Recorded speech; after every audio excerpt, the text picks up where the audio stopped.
Welcome SAO survivors to This Week in SAO for all your weekly Sword Online news. Make sure you hit that subscribe button and the bell icon so you don't miss the latest and the greatest Sword Online news every single week, usually on Monday, except for yesterday when I actually forgot it was a Monday because May 1st is a holiday. My bad.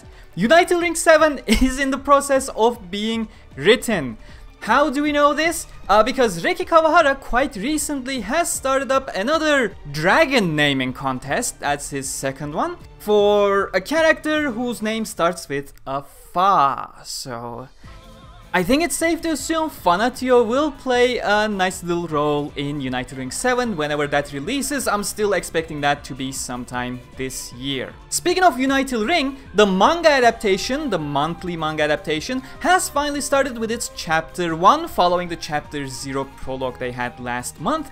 And this Chapter 1 is ending on the event of Kirito, Asuna and Alice finding themselves in Unital Ring, and when Kirito does the usual hand motion to pull up a menu to check out if there is in fact a logout button.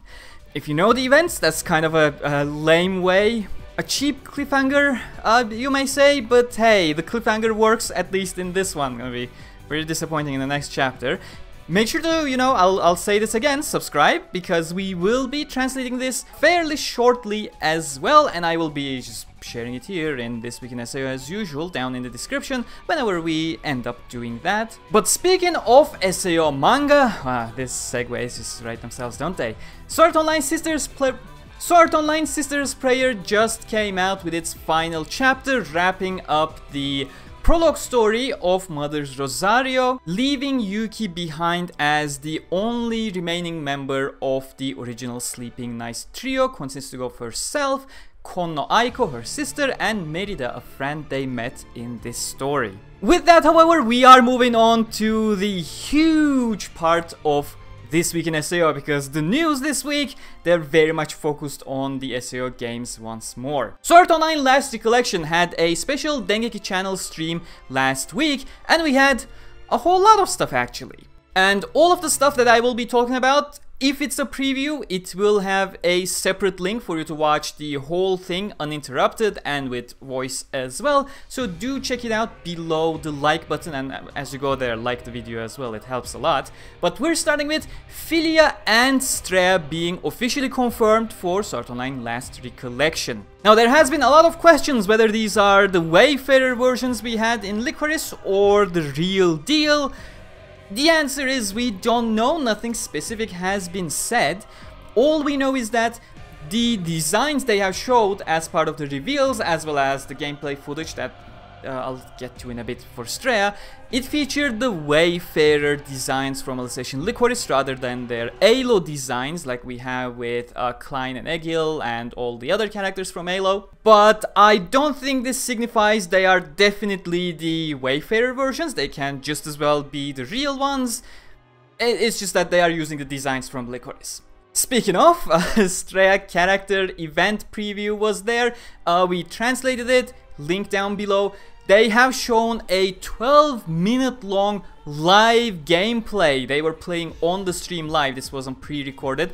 I have that uploaded on the channel, once again, link down below. And in addition to that, they have provided a comparison video with Last Recollection running on PlayStation 4 Pro and PlayStation 5. And the comparison also features Alicization Licorice running on PlayStation 4 Pro and PS5. Mind you, the PS5 version literally run on back compat, so there was absolutely no difference in performance aside from getting a stable 30 FPS. The main thing about this comparison is that they have shown frames per second, of course. It's run with a solid 60 FPS on PlayStation 5. I don't think the resolution itself was mentioned. I expect it to be 1080p. It also highlights the difference of combat speed between the two games. The load times, of course, with the PlayStation 5 loading the entire map in a single second. So if you want to check it out, again, as I said, all of it, full links uninterrupted, down below the like button, the button that you absolutely should push. With that, we're moving on to Variant Showdown. The game actually continues its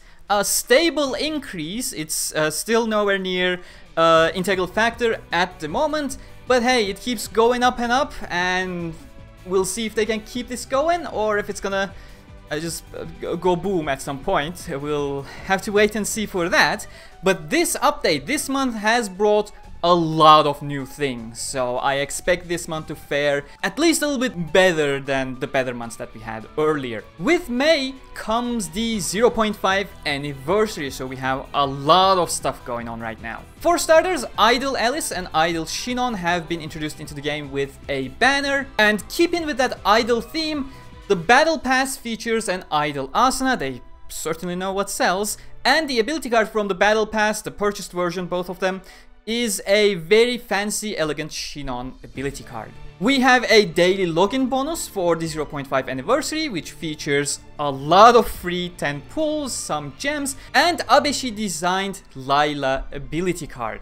Anniversary event part 1 is live. It's an idol themed event featuring Zeliska and Alice, and this event also features Abeshi designed Yuuki skill as part of the rewards. We still have Abeshi designed Eugeo and Alice coming at some point in the future. I expect those ability cards to also be added to the bonus event points for this latest event at some point. The title screen of the game has changed with the anniversary. It changed to the new one they teased last month, drawn by A1 Studios. And the part that got my attention, I don't normally speak about the title cards, but down below on the licenses, they added the license from 2017, the AGGO anime, which is surprising. It can mean absolutely nothing. They may have just put it there because they have like 2-3 LEN ability cards, or maybe, just maybe, they have actually some plans in the future for some AGGO stuff going on. Who knows? We'll have to wait and see. I just find it interesting that they have that 2017 license. None of the previous games ever did something like that, so something to think about. A lot of you have been waiting for this. I knew this was gonna happen. Battle Royale has arrived, and it is kind of a mess, as expected from a predominantly mobile gacha game. First off, the netcode is probably terrible, but come on, it's a mobile game. Everyone's playing it on their 3G something, not even LTE connections, so it's a mess all around in terms of connections. It doesn't feel like they even thought about the gameplay mechanics of VS, adapting them into a real-time online gameplay. Things like when someone uses their awakening, they are literally invincible to any kind of damage, and it lasts so long, and there's not a single indication, you know, camera will lock onto them, you will just attack, they're invincible. Why? No idea, because their phone is probably playing their awakening animation, who knows. A lot of other bugs and glitches, people are usually quite fast to account that to cheating or the game being a glitchy mess, but more likely than not, those are also connection related issues that make you think someone is cheating or make you think the game is completely broken. No, it's just online, it's connections, it's a mess. The online thing, I really don't think it will go on for quite long. Just change it to what Unleash Blading did. I think Unleash Blading did the best thing with its multiplayer. It wasn't multiplayer, you just set a team and fought bots. That's what this Battle Royale should be, in my opinion. You know, even Memory Defrag had online PvP, and it was a matter of whether you're the host or not, because the host always got the parries and score bonuses. It's just, mobile game, real-time online stuff does not work. Stop making it trying to work, because chances are you won't with people using their 3G connections. It's not gonna happen. Okay, I really spent a lot of time on that Battle Royale stuff. The 2 new limited time quests are on. One of them is Super Enhancement. It gives a lot of enhancement materials. If you're a new coming player, this is probably extremely useful for you.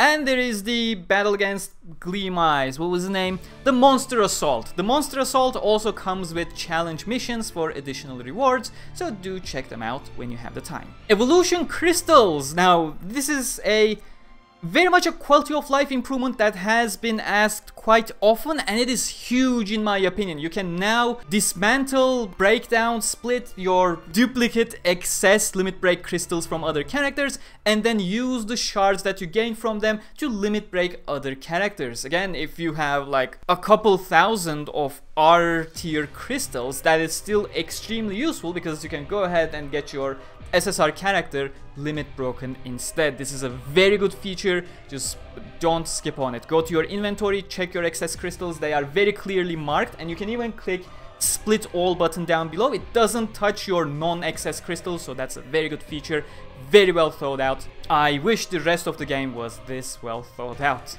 Last but not least, we had some character voice actor reveals for Michael, and yes, it is Michael, it's not Michael. The voice actor is Natsumi Fujiwara. Some notable roles that she had, at least that I recognized from elsewhere, is, let's see, some Joshua Rosfield from the upcoming Final Fantasy XVI that I will definitely be playing. Damien Desmond from Spy Family. Shiki's young version from the Tsukime remake. I don't know about the original one, I was too lazy to scroll that far. Oh, and yes, she voices Theo from 86 as well. As for Kaede, the character who looks like she just came straight out of Fire Emblem Engage, she is voiced by Ai Kakuma, who is known for Edelgard from Fire Emblem. Almost there, almost Engage. She was in Engage as well, as far as I know. Rosaria from Genshin Impact, a lot of you Genshin players will recognize her. And apparently a lot of Azure Lane characters, which is quite a popular game that I never looked into. Integral Factor, this has taken quite long, so I'll try to speed up a bit. Rest and relaxation order, it features Asuna, Alice, Lifa, and Sachi? Yes, Sachi. There you go. There's the Golden Grab Bag order. This is the 5,000 gem order that only probably whales will actually be able to grab. It features 2 guaranteed 4-star skills, and the rest of the rolls will be 20% chance of a 4-star skill. It's very expensive, but it definitely pays off. For a full list of characters, check the in-game notice. Now, as for the events, do keep in mind, because I'm recording a day late, most of these will, well, some of these will go away tomorrow, so this is more or less your final chance to go get some of them. But we have Lifa's Limit Break Dojo back in rotation. This is, I think, lasts until Thursday or Friday, so you got time for this one, or maybe even more. Fatal Battles, Centaur Chieftain is live. This is the extreme challenge that the developers have put out for you, so if you're looking for a challenge, one of those top tier players, this is your jam. Guild Battle Challenge versus Kakashi the Samurai Lord is there. Chaos Showdown has all bosses active. Chaos Boss Dungeon Part 22 is here. The Heap in 20 million XP is back. This is one of my favorite events, very easy to clear, tons of XP. Go do it, grab it from Shilika in the main teleport square. There's the Great Enhancement event with Yuuki as a Raising Dungeon additionally. I think this one is supposed to go away tomorrow. The Ring Production campaign is live. If you did anything with the rings, again, I didn't do any of the things that they introduced in the final 2-3 years maybe, so rings I don't care about, but lower cost of production apparently, and something else. Just check the notice board. These are... There's a reason why these are lightning rounds. April Boss Rush! Even more rewards added to it. It's still going. We're not even in April anymore. Let it go away, please. And yeah, probably a bunch more stuff coming tomorrow because this twist is a day late. Sorry about that. Last but not least, our translation corner. This week we have published a translation of RE Aincrad Manga Chapter 6. This is a chapter where we're covering Area of a Starless Night, and we are finally starting to challenge Ilfang, not Chatfang, Ilfang, the Cold Lord. And, well, it's pretty normal. We're gonna have a couple more chapters of tackling Ilfang with barely any dialogue, so not much of a translation in the next couple chapters. A lot of sound effects, but that has been it for this week in SAO, and I will see you all in the next one. Until then, subscribe, hit the like button, and more importantly, stay cool.